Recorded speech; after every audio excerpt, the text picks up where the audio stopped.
Hello and welcome to this video on the Rest Hold Wrestling channel with myself, Kieran, and of course Gareth here on the screen. Hello. He is here, and we're going to be talking about something we haven't talked about on the YouTube channel very often, and that is NXT. And anyone There's who's a been reason for that. there is a reason for that, and anyone who's been with us since the very day we began posting about wrestling, whether that be on podcasts and stuff, they know that we started out with NXT. Then we dived into it. We did that for a lengthy period of time. Then it was New Japan. It was main roster for a little while and all that sort of stuff. And then AEW came around, and we were like immediately hooked by it. And since seeing AEW, we were like, okay, AEW NXT, that's just our bag. That's what we're doing.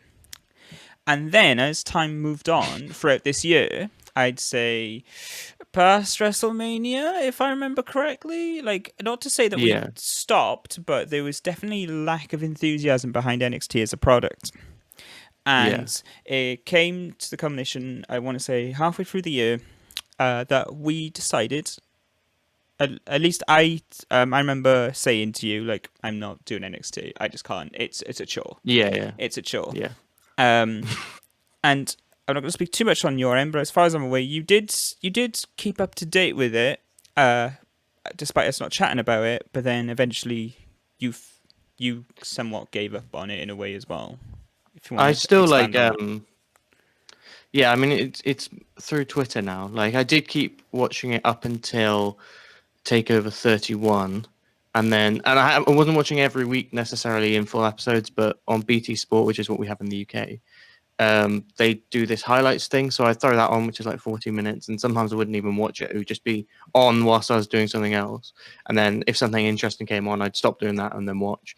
So it was kind of like very passive watching, basically, of NXT after Takeover 30 up until 31. And I watched 31, and I was just like, as good as Finn Balor versus Kyle O'Reilly was, I was just like, there's nothing really in this that's really hooking me. Like the wrestling's good, and like NXT has a lot of strong points and stuff. Like, and the quality of their roster and stuff is definitely one of them.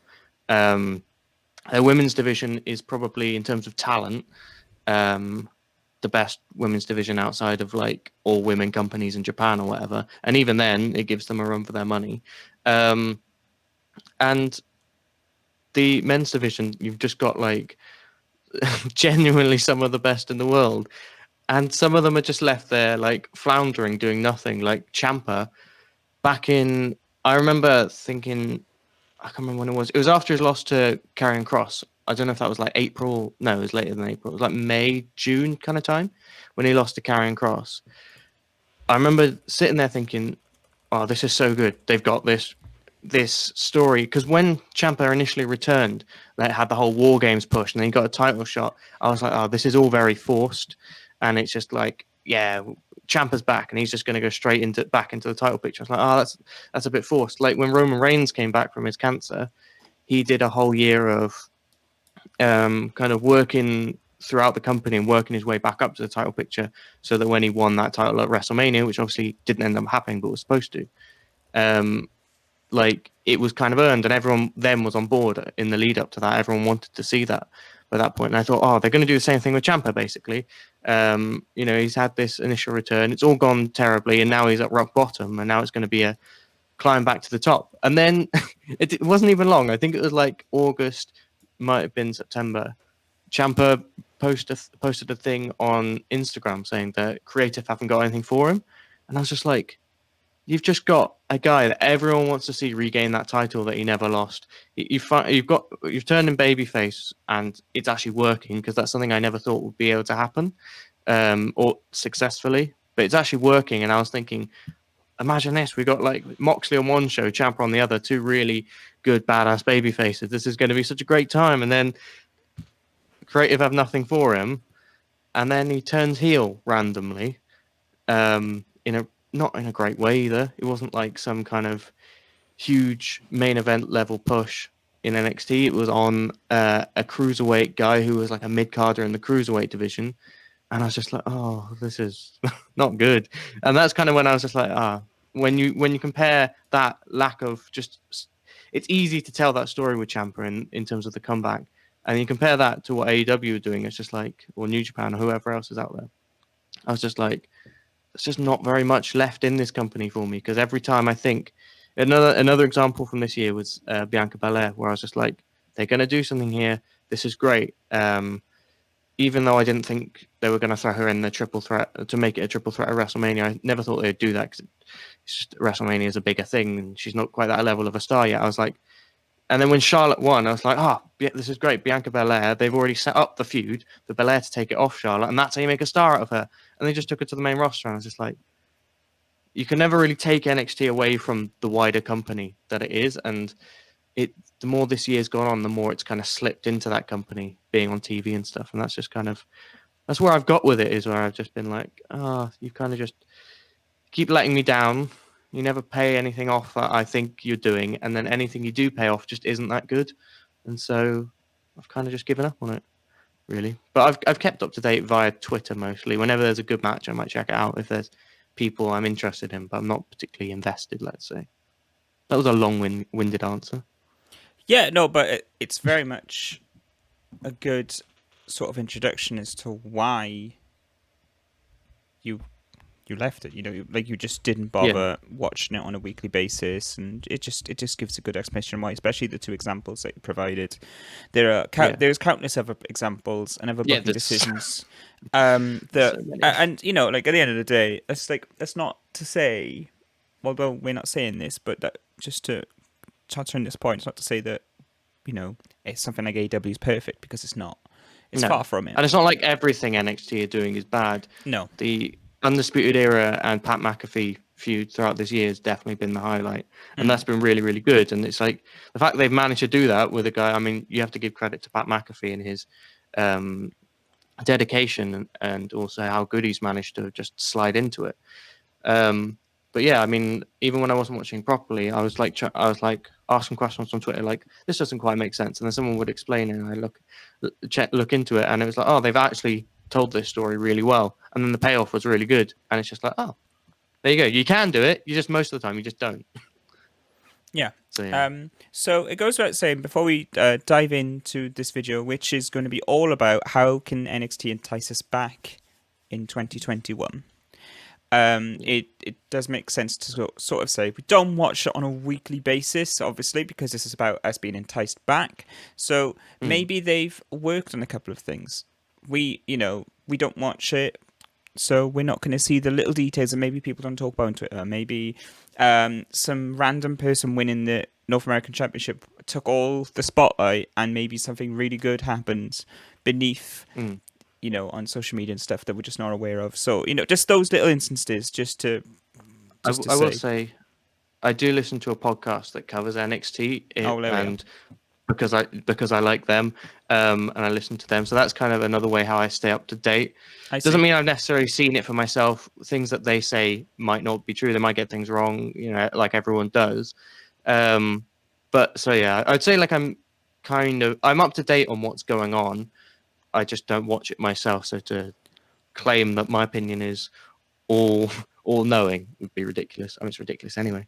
No, but just a point to be made. So let's dive into this, and I think I'll let you start off with this one, because we've got a couple of bullet points here in front of us. We're going to expand on them, of course, but you've talked about them rediscovering their identity. So I'm just interested to see what your thoughts are on that. So, like, NXT in its heyday, when we all loved it, it was what do you call it? Where you make stars? Was it what's the word I'm looking for? It was a developmental brand. That's it. Yeah. And you would have guys come in 3 years maximum, and then they'd be on the main roster, kind of thing.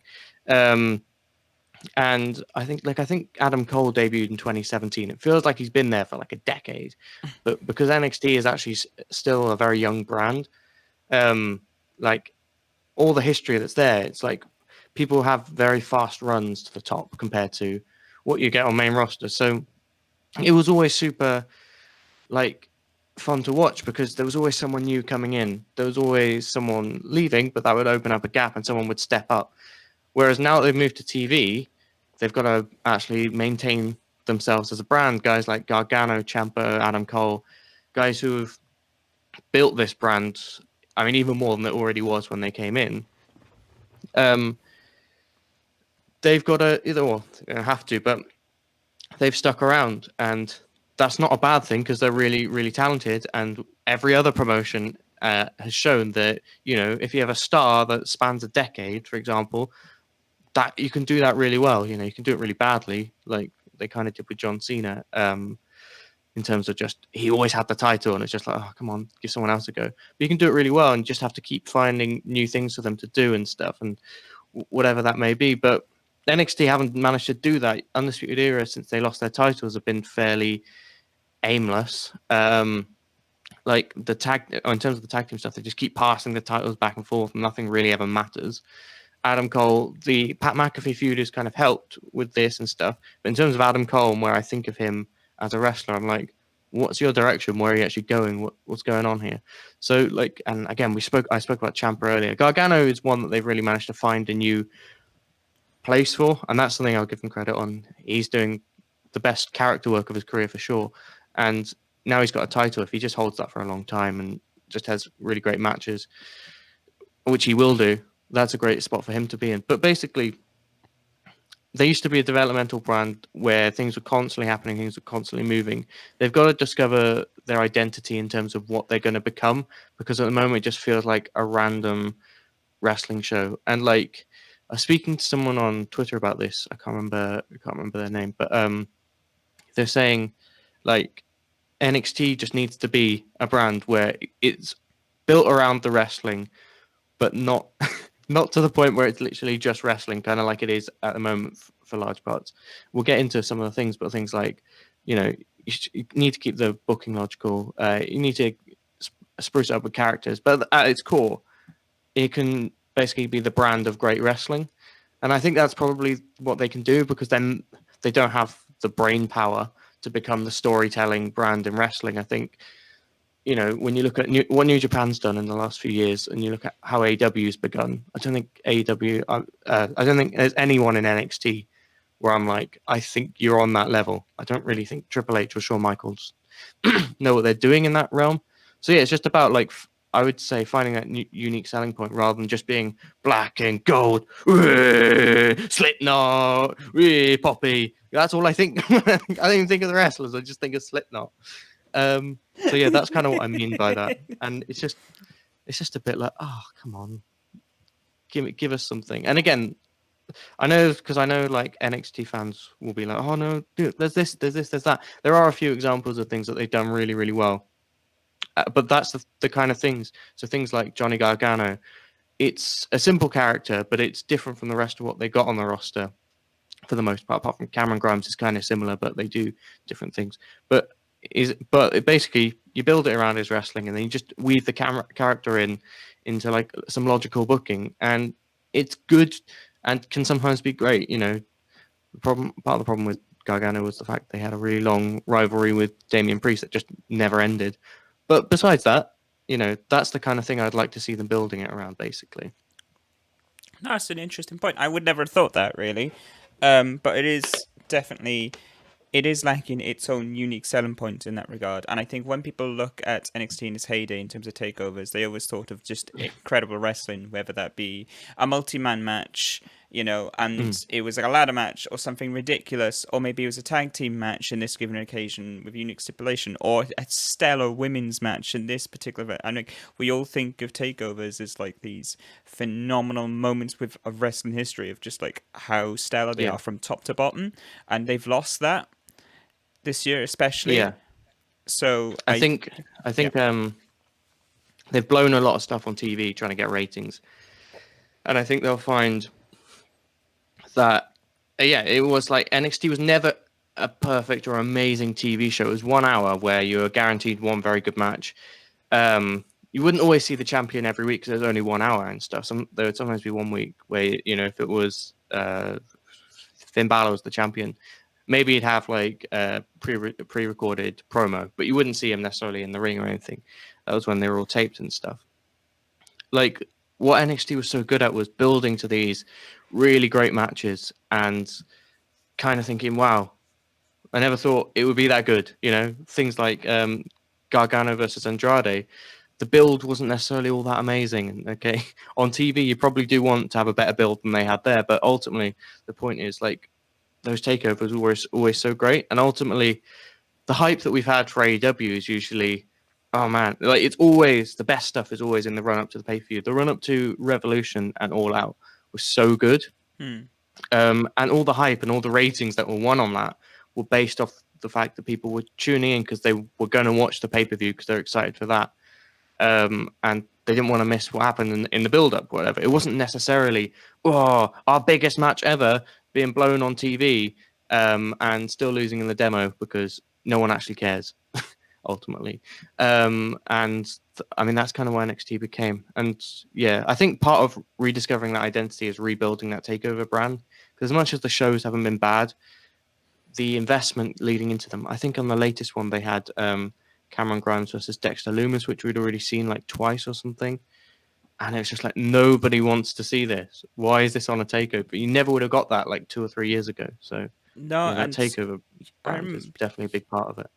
I remember at the beginning of the year, and or maybe it's the beginning of maybe it's the end of last year. I can't. No, I think it was the beginning of this year, and it was Tegan Knox and Dakota Kai, and Yeah, their feud had begun with the turn and such. I remember us yeah, discussing at one point that maybe that match won't be on a takeover because there's such limited time on a takeover.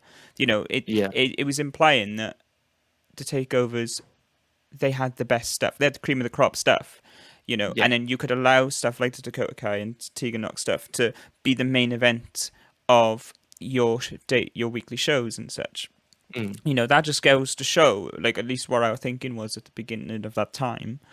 Start of the year, Just how yeah, good it was.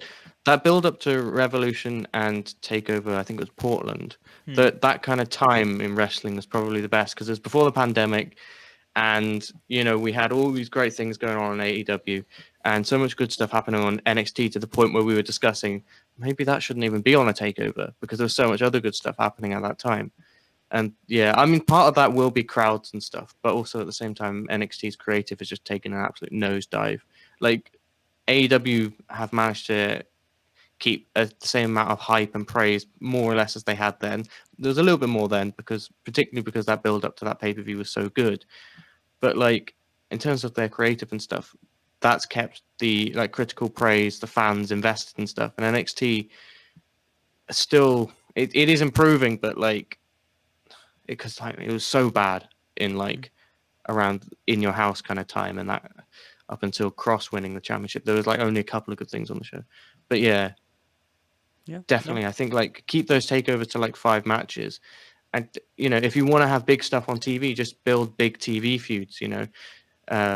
If you make those takeovers really special and the builds to them really special, there's so much more time then for TV for you to do all those other big things that can be an attraction there. And I think that would be a great way to go. yeah, definitely. So I think we've labelled out a point there. Um, Mm. Now we've talked about the identity of the brand as a whole. Let's talk about character identity, I guess. Yeah. Um, the characters within the show, the talent, be that managers, but obviously mostly talent. Um, yeah, I guess I'll start this one off, and I've got a simple brain for these characters. Like I talk about character, I think you're gonna flesh this out so much more and better than I ever will. But essentially, everyone kind of feels similar. Yeah. Um, Although you can absolutely point to certain particular people and how they're different, Mm. there's a very few people in those categories. And um, personally, from what I've seen, and at least in our own experiences as of recent of watching NXT, I think we look back on moments like Cameron Grimes during that ladder match and how we were so behind him because of his character work prior to Yeah. that match. I couldn't tell you when it was, but it was a ladder match, and it was for the North American title, wasn't it? Yeah. That was Takeover 30. And I just remember watching that with you, and our investment levels for that particular show weren't the highest, but when we saw Cameron Grimes come out and just his character work through the match and prior as well, of course, of respect in that regard, And that's not particularly because he was phenomenal. Like, he was doing like the best character work we've ever seen. It was just like Yeah. he was doing more character work than anyone else. Like, and at least he Yeah. felt unique and different. And we wanted to see a breath of fresh air, someone like a Cameron Grimes have a title like that, because we were probably just more excited moving forward to see what they would do with a character like that. But instead, they went with someone like Damian Priest. And Mm. for us, it was like a big, just a moan at the end. At least, like, it was just like, oh, you Until he know. jumps in the hot tub. And then But we're then like, oh, again, do more of that. And then they didn't. exactly. And then when he jumps in the hot tub and it was like, ladies. And it was great. It was like, that's not to say, women everywhere, because we're not like that. We're not like that. Like, when Yeah. AEW does the whole women thing, it's just like, nah, mate. But it's like, it's character stuff that is very different to everyone else on that roster. It's like, Yeah. no one does that. But now he's back to doing, I don't know, black, like, where he's got black things everywhere. He's wearing black trousers and dark things here and fire there and Uh, looking deep in the camera there. And he's got wet black hair and it's just like, come on. Anything. Triple H definitely has a type, doesn't he? He does. He really does. And personally, I don't even, like, maybe you disagree with me, but like, in terms of Johnny Gargano, at least from what I've seen of him, I don't really particularly think he's doing great. Like, he's doing good stuff for himself, like, by his standards. Like, he's doing great stuff, but I think he's looking great and amazing on that brand because the competition around him in terms of character work is so low. Like, I think that's like not harsh, but it's like, I don't know. But I think basically to that point, it's like if you put Johnny Gargano and his character on AEW and stuff, it wouldn't be in the top 10, and it's probably the best on NXT. And it's like he's doing good stuff, but it's yeah, not like groundbreaking. no, It's the praise that he gets is because. And there was a month where the podcast I listened to, which is What Culture's podcast, they were like pretty much like it was in the lead up to like Takeover 30, maybe a little bit afterwards as well. Like the main thing they would always go to was Gargano's carrying this brand at the moment because not much else seems to be really happening, kind of thing. And there might have been the odd thing here every 1 week and this week but like that was the one consistent thing, and that's kind of why it's kind of getting a lot of praise. Like, but again, you are right. Like if you were to put it in a different company, on a different brand, or in NXT in a different time,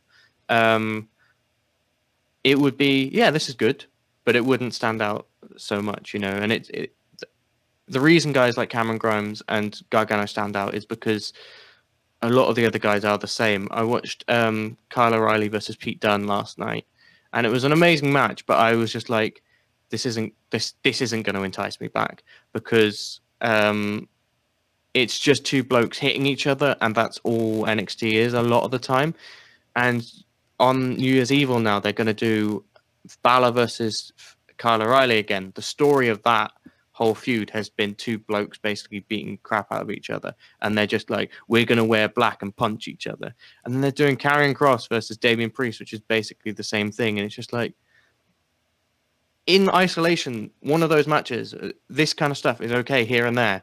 But like when it's like 90% of your brand, it's just so hard to actually watch because of everything's the same. And the women's division's the same as well. Like it'll be like Rhea Ripley versus Raquel Gonzalez, which was really good in its own right. Like there was nothing wrong with the work that they did. And I've really liked the way they've actually, probably my highlight in terms of since I stopped watching NXT, the things that I have enjoyed is how they've booked Rhea Ripley and Raquel Gonzalez, despite how they booked the rest of the show. But it is basically the same as how they booked the rest of the show. It's just it works for those two. And when Rhea Ripley faced what's her name, the one that AEW couldn't get, Mercedes Martinez, that was basically the same thing. And it was just like, and then they did Shirai, and she's another one who wears a lot of black and has a really in your face kind of theme song, and it's all great in its own right. But again, another amazing match, but nothing was different. And it's just like, I'm trying to see like, what's Rhea Ripley? Where's the story actually going? Because again, like I mentioned with Ciampa, there's a lot of story for a redemption arc. There's a lot of potential for a redemption arc with Rhea Ripley.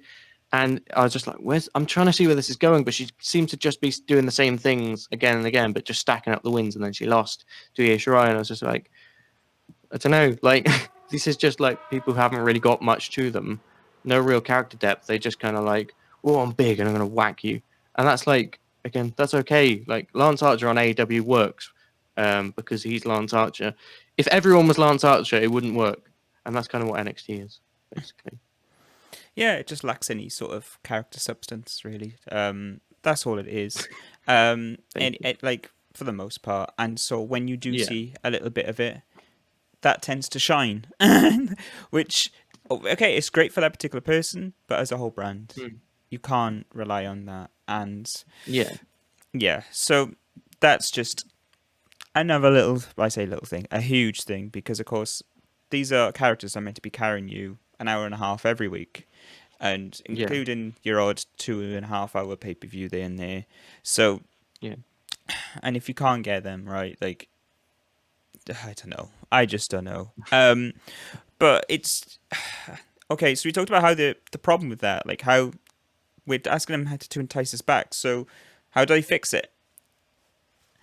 Like, obviously there's a bigger conversation here. This could be a video in itself, like talk about characters and who could do what and who could do this. But like, how do you fix that essentially?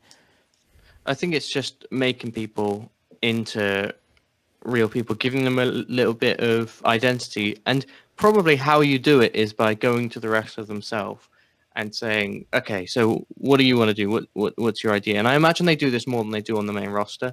Um, Guys like Finn Balor seem to have a lot. I think he's just doing what he wants, basically. I mean, it's unfortunate that the business doesn't watch him because that's basically a gimmick. But he basically seems to be doing what he wants.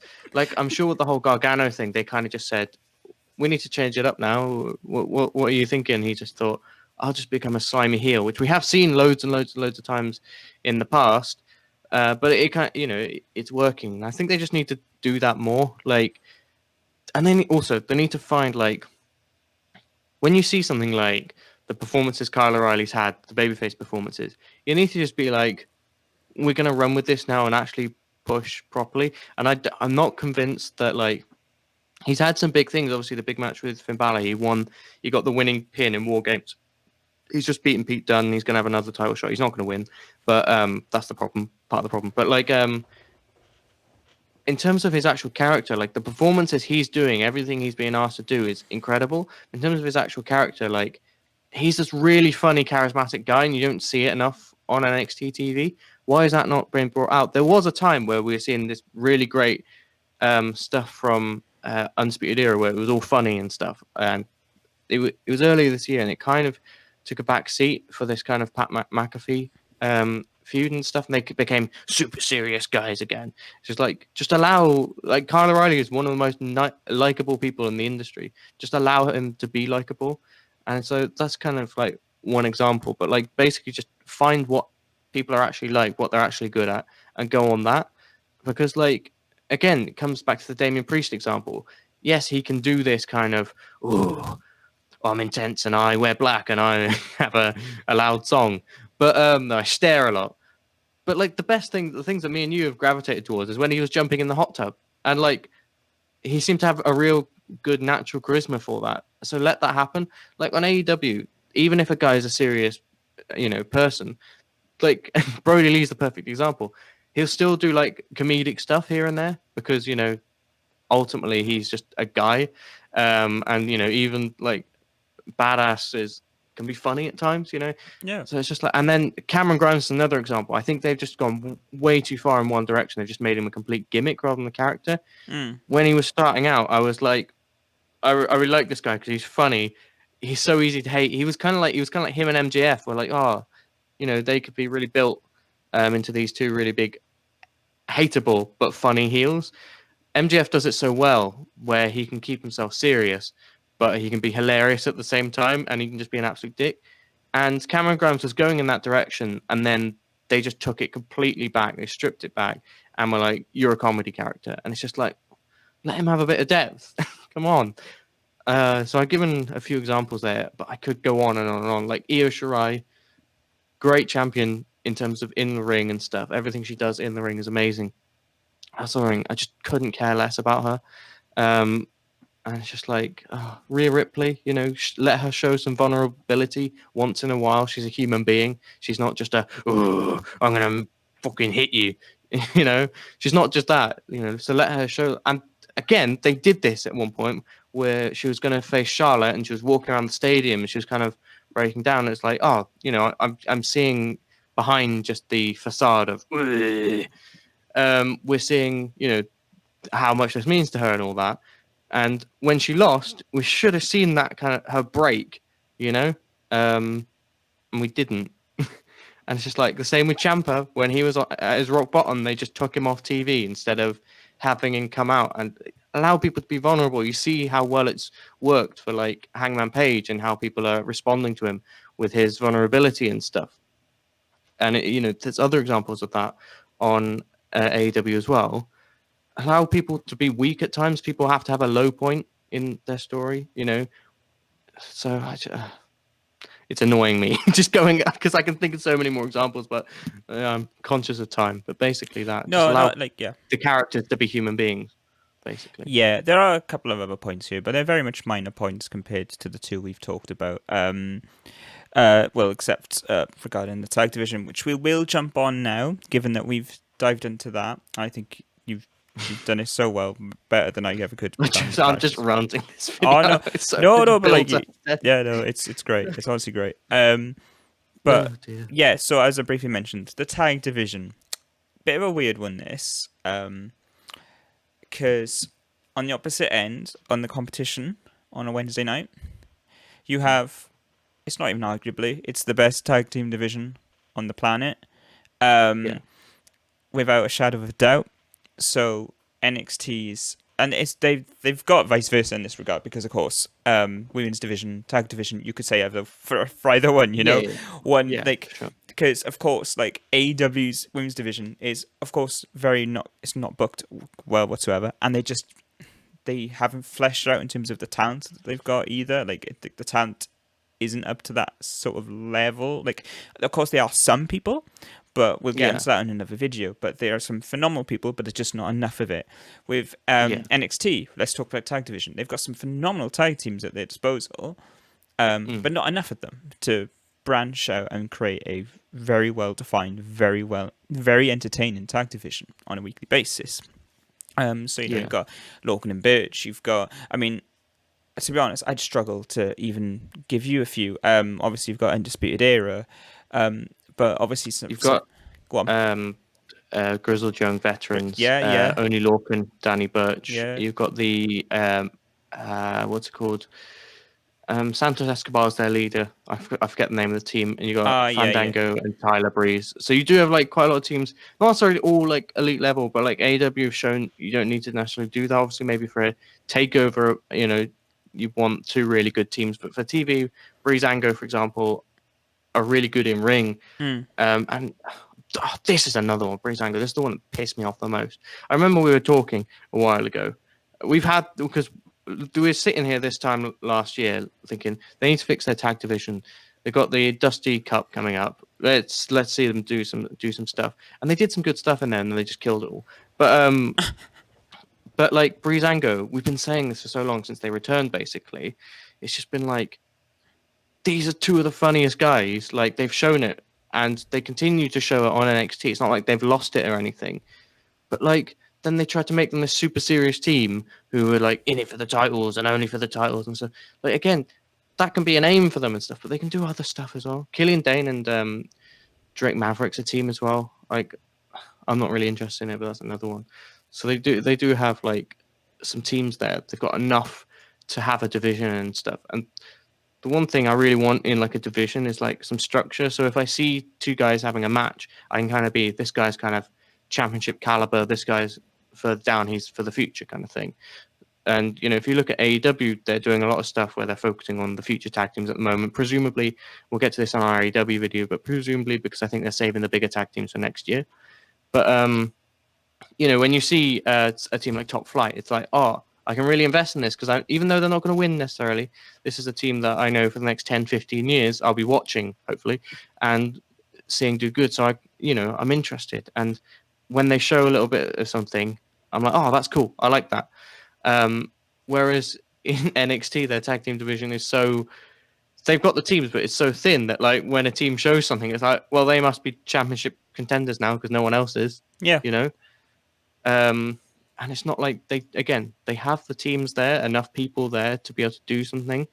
And I don't really get why all they ever seem to do. Like I've seen them do this so many times this year. Is a tag team will be coming out to the ring. So recently in the Kyle O'Reilly versus Pete Dunne match, obviously you got Oney Lorcan and Danny Burch are kind of associated with Pete Dunne at the moment, and obviously Undisputed Era with Kyle O'Reilly, and then Killian Dane and Drake Maverick came out and attacked Oney Lorcan and Danny Burch, and then Undisputed Era got involved, and it was like this brawl basically to get rid of the extra guys. But it's like I've seen them do this so many times where they basically have a brawl, and then it's like, oh, let's fight, and like there's no one actually has earned a shot, or no one's built over a long period of time. There was a really, really, really good segment, and again, I feel like I said this a lot. Like I've called back to something where NXT have done something really good and just not paid it off.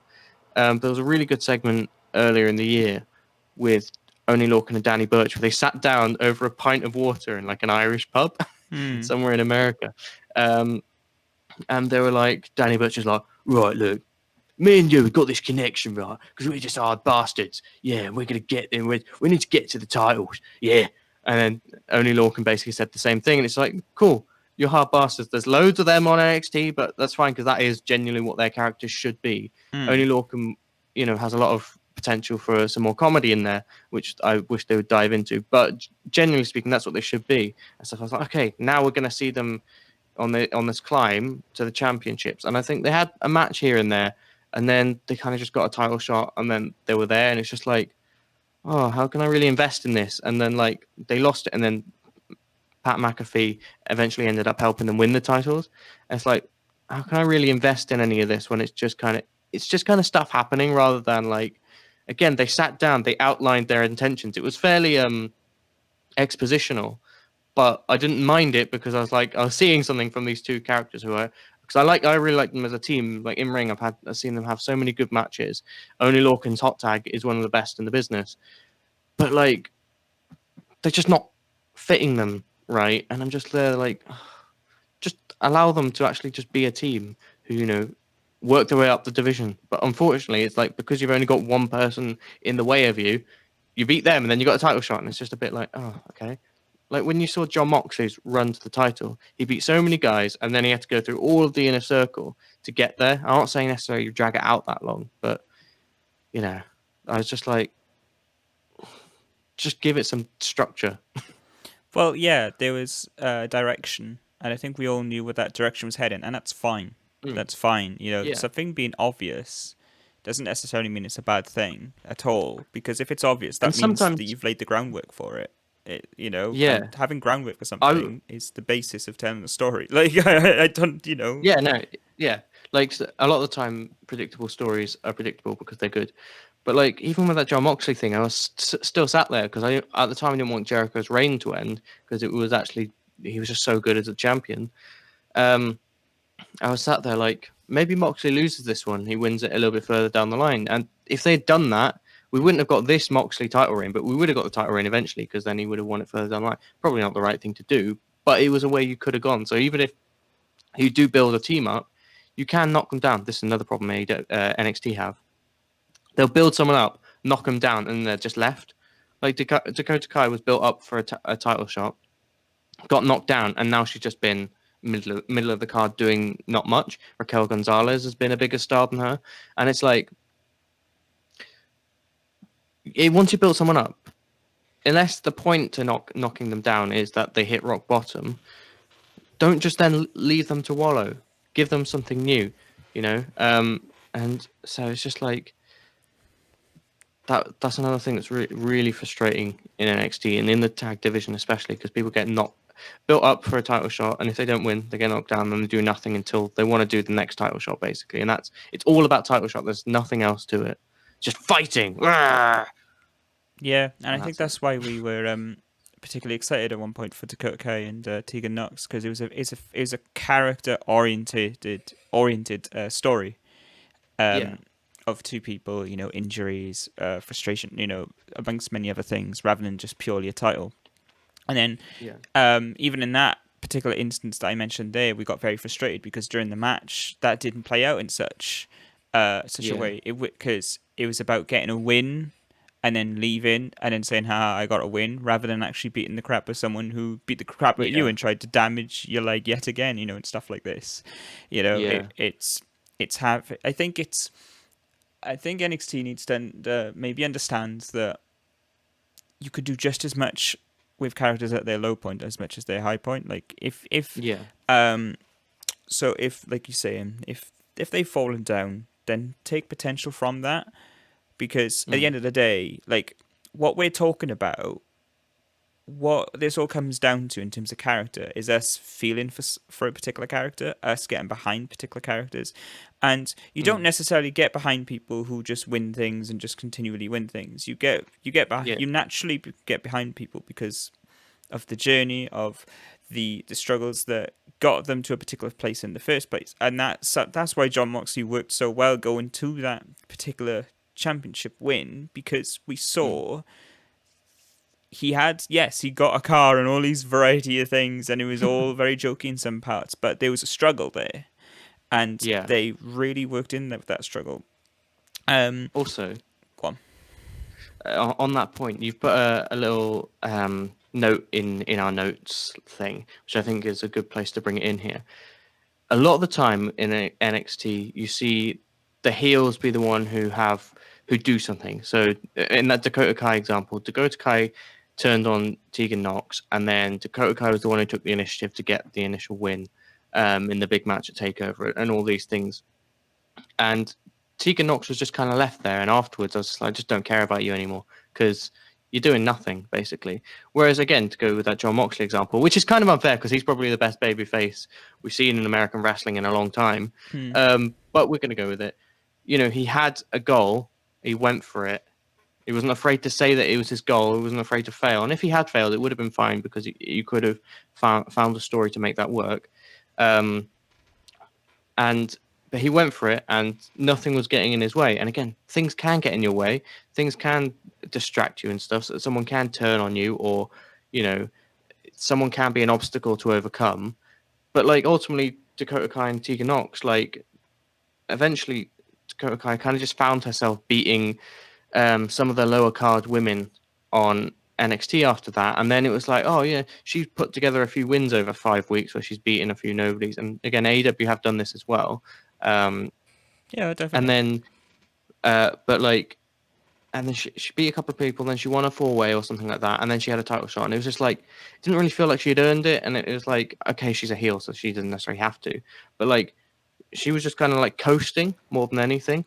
But especially that is so bad with like people like their faces and stuff. Like things like Keith Lee just kind of being like, yeah, I've got the two titles, but I'm going to leave one of them aside for other people to have an opportunity. It's like, okay, that's very nice, Keith, but like, there's no way.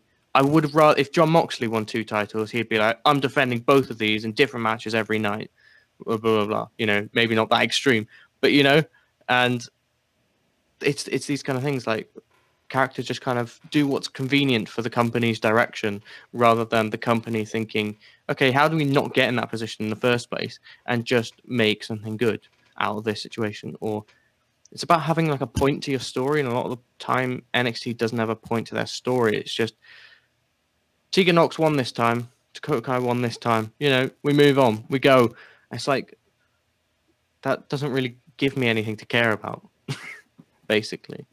And So it's yeah, and yeah, it's like I guess the Keith Lee example is quite a good example as well, metaphorically of how it's something that we have tapped on quite a bit about, but it's the idea that payoffs are just not a thing within the yeah, company. So you can invest yourself in someone like Keith Lee. Personally, I wasn't as invested as other people, but you can invest yourself in all these variety of things and get behind him. And then mm, his build was like, yeah, he got that moment. You got the moment where you got both titles, and you think, okay, we're going in this direction, and it's all well and good. It's a bigger celebration. Let's see a defending champion, and the first act that champion makes is giving up something. Yeah. It just goes to like, then you just begin to question like why you invested yourself in this thing. And again, like if this was like a genuine thing, if this was like a genuine sport, like first of all, it would never happen. Yeah. Which is why I guess I just can't take NXT as genuine anymore. Just an example of that. But Mm. what's the point? What's the Yeah. point in you putting an effort into this? What's the point in? I understand it's a very black and white, like looking at ways like, okay, he's just done this. What's the point? But like, genuinely, like you get behind someone and then they go through this entire journey and they're on top of the mountain and then they're just like, you know what? I don't need this. I just like, what?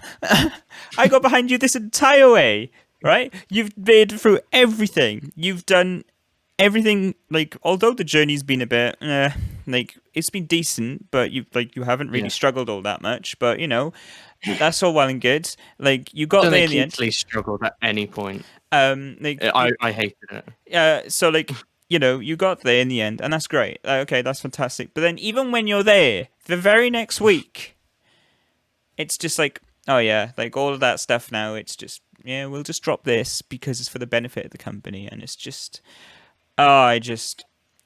and people might say, go on. If you were going to do that, I wouldn't have minded if William Regal just said, "Look, well done on winning it, but you can only defend one on one night. I'm only having you defend one on one night, so you've got to give one of them up." And then he goes, "Well, that would still be pretty bad, but like at least then it's not the character making the decision. Like at least it's an authority figure." And William Regal doesn't have to be a heel in that moment because he's just doing what's best for the company basically, and he can just be like, "Look, Keith, congratulations, blah blah blah, but we're going to take it off you and we're going to run a tournament for who's going to be the next champion." Keith Lee can be like, "I'm a good bloke, so I'll accept it, but I'm not happy about it." And then it's not great because it shouldn't have happened that way either.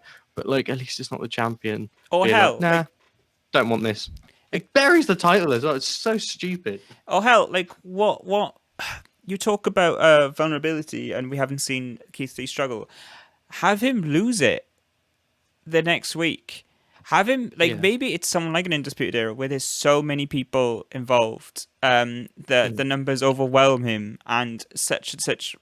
What may happen, and essentially we see a new type. Yes, he's reached that moment, but then the very next week, like he's humbled in some fashion or whatever that may be, and he loses that title, and then that's another opportunity to see another side of his character, maybe a side of desperation. Karrion Kross could have cost him the title, and usually I wouldn't say all this interference. It usually doesn't work, but there, if it's a way where he's trying to fast his track to the title, because that should have been considered. He had a few matches, and then he just had a title shot. That was weird. But if he's trying to fast track his way to the title, if he's saying I want a title shot, and Keith Lee's saying I've got these 2 belts, I want people to prove that they're worthy, and then someone does prove they're worthy for the North American Championship, gets a shot of that one, and then Karrion Kross somehow costs Keith Lee the match, then it's like, okay, then you've actually got a reason for that match to happen instead of just Karrion Kross walking down to the ring with a little time thing or whatever it's called, an egg timer.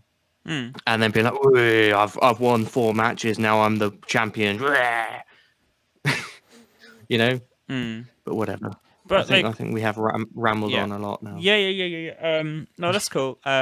We'll get it all done within the next couple of minutes now. But yeah, and essentially a couple of final bullet points here. This has been an overriding theme, but logical booking. Making things make sense, and making things and not only that, but to tap onto that further, make it make sense within the realms of the characters involved.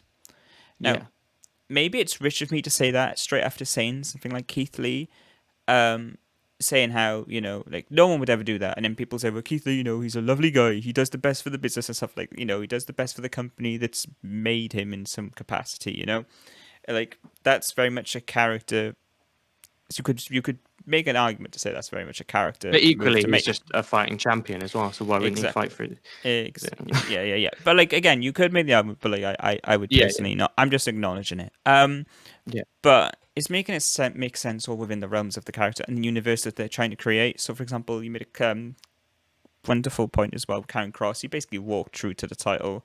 Why should I particularly care about the top title if it's so easy to get there in the first place? That's yeah, another thing, and we're gonna keep talking about it. And people who love NXT and hate AEW are gonna hate us for this. But like someone like John Moxley's rise and how long it took him being undefeated and all these variety of things, eventually getting that title win. It was a fucking journey. Right? It yeah, took the better part of a year, right? Am I wrong in saying that? yeah. Like No, I mean from his debut. from Um, nearly a in year. terms of TV, it was like from the start until about it was until Revolution, wasn't it? So it was a few months. But Yeah. like in terms of as well, because I know someone might bring this up again if they're one of those people who just hates AEW. They'll bring up Brian Cage or Eddie Kingston or Brody Lee. I think the difference with those is there were separate stories around it as well. So the fact that they didn't have a huge win-loss record wasn't the point.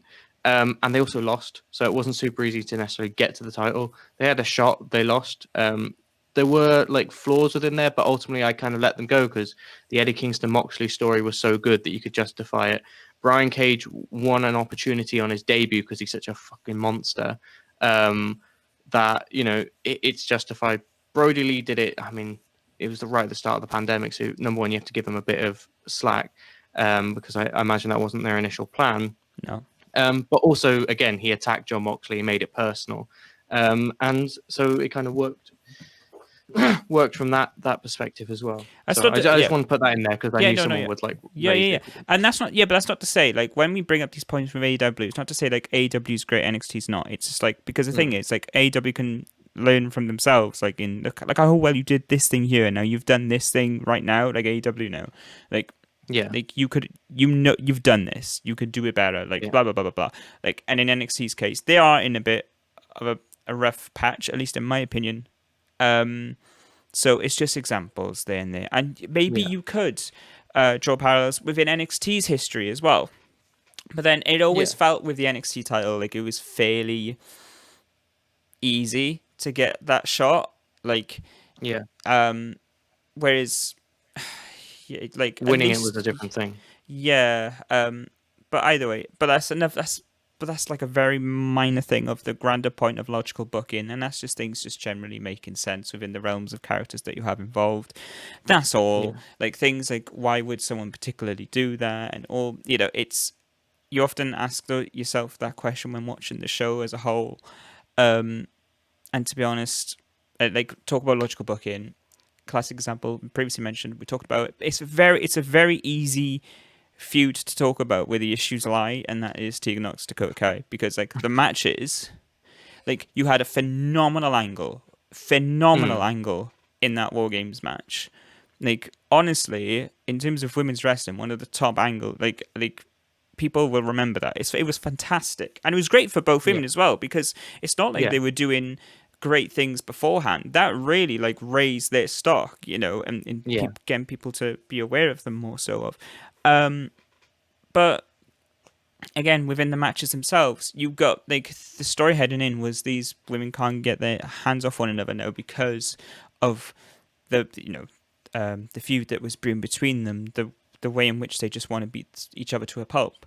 And then in the match, one of them just tries to sneak out a win and then just leaves. And it's not even the heel, it's the fucking face. The person that was betrayed in the first place. It was the first match. Oh yeah. Oh yeah, the one on TV, yeah. Yeah. That was bad. That was bad.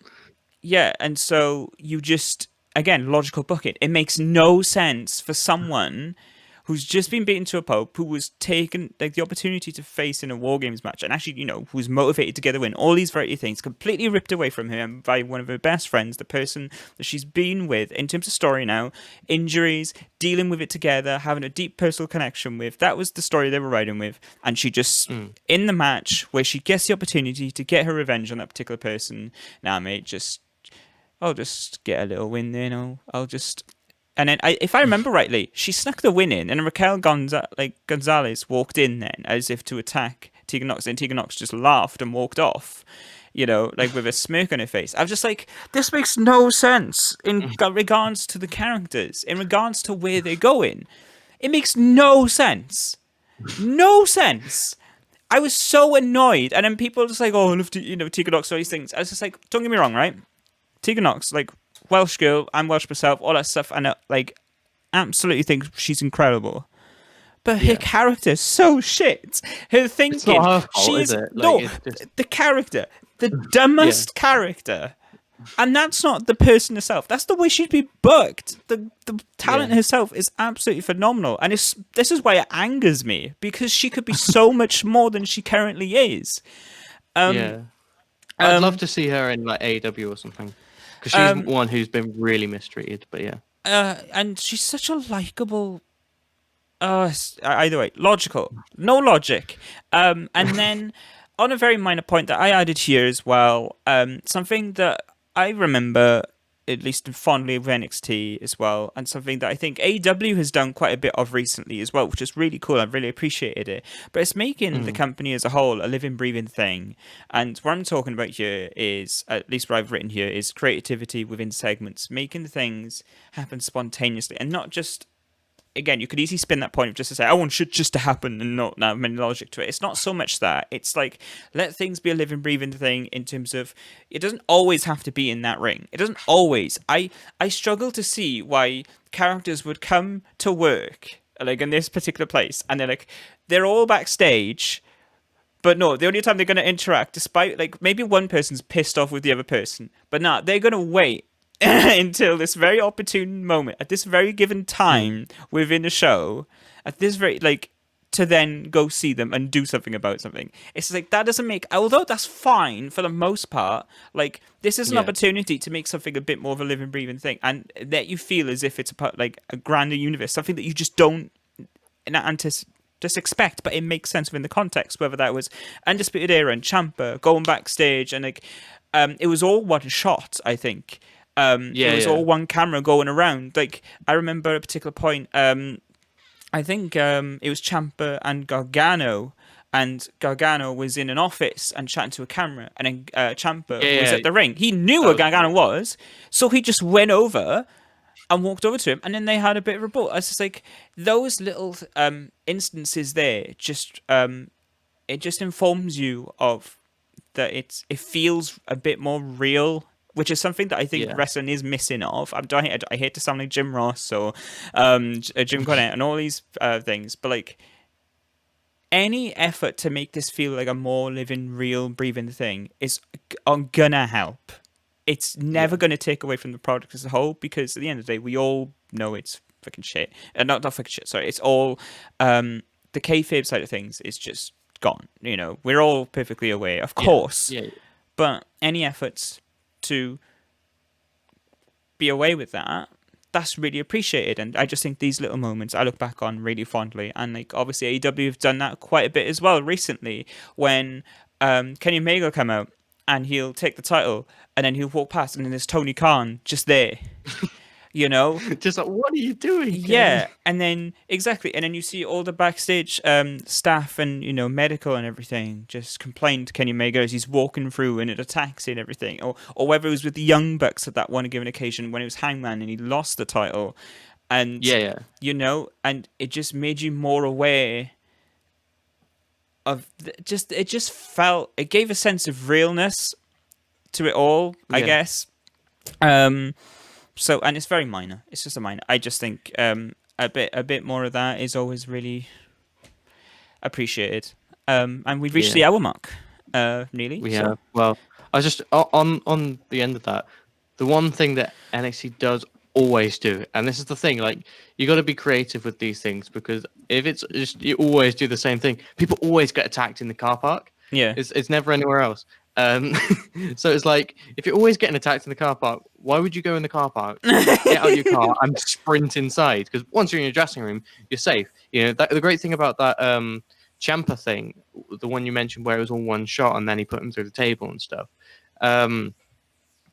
he was like looking around. He was going around. You know, it wasn't. You can just see him in the car park and then like, ooh, he's just arrived. Let's go beat him up. You know, you can use the car park. I've got nothing against car parks, but it's almost always in the car park, and it's just like, oh, do something else. It's also contrived. Like when John Moxley was attacked on his entrance at one point, the next entrance he made was from a different place because he didn't want to be predictable, and now he makes it from all over the place. You know, even Darby Allin's sitting in different parts of the stadium. So yeah, it's just one of those things. Like you don't want to just be, you know, if someone's going after you, you don't necessarily, apart from the idea that there's dressing rooms, and sometimes you can attack them in their dressing room. But yeah, But no, don't get me wrong. There's definitely holes, creative and with it. there are definitely at the end of the day, there's only so far you can go. But I'm just in the firm belief that not doing the same thing on and on again, as you've said, Yeah. it goes a long way into feeling less contrived and less formulaic, and therefore, if it's less formulaic, it just feels a bit more random, and random is a very human thing. Like it's you know, Yeah. things happening is very real life. You know, how many And it's times? good because it sparks your brain to think, oh, what's going on here? Rather than, okay, he's been attacked in the car park again. Yeah, you know, and it's just, yeah, that's just all. That's all. But that's a very minor point compared to the grander thing, which is sort out your characters, mate. Sort out your tag division. And when you're doing those, make sure that they're applied with a bit of logic. And make sure, whilst you're doing all of those things, find your identity and stick with it. Yeah. Make sure that you have a goal, whether that be, okay, look, you know, let's just make sure that we put on the best wrestling show. And it's just like, okay, because I don't know, like at the end of the day, right? If you can do takeovers and just stellar matches and all that sort of stuff, and you can do it extremely well, no matter what we do, no matter what we people, which at the end of the day, our opinions don't matter. Like no matter what we say, like people are gonna be there for wrestling. I like, for example, case in point, AEW recent episodes. Myself and you, we weren't too keen on the Yeah. episode. We weren't. Yeah. But a lot of people were. A lot of people were praising it. You know, they acknowledged that it wasn't the best episode ever, but because the wrestling was so strong, like, Was it strong? no, but but it was. Some people are just biased as well. No, of course, people are just right. But the thing Yeah. is, like, I know what the point you're trying to make there, is. there is an audience for that. There is just simply an audience for really great wrestling. Just make it logical. Give it a little bit of difference. You know, you don't want the same thing because ultimately the same thing versus the same thing isn't interesting. Part of what makes it wrestling interesting is different characters interacting, is, you know, different styles. Doesn't necessarily mean you have to have the greatest storylines in the world or anything. No. Even though that will, you know, that's my favorite thing. It won't be everyone's favorite thing. And Triple H clearly loves, you know, in terms of when NXT's been at its best, it's always been not necessarily the greatest storylines in the world, although Sami Zayn versus Kevin Owens was amazing.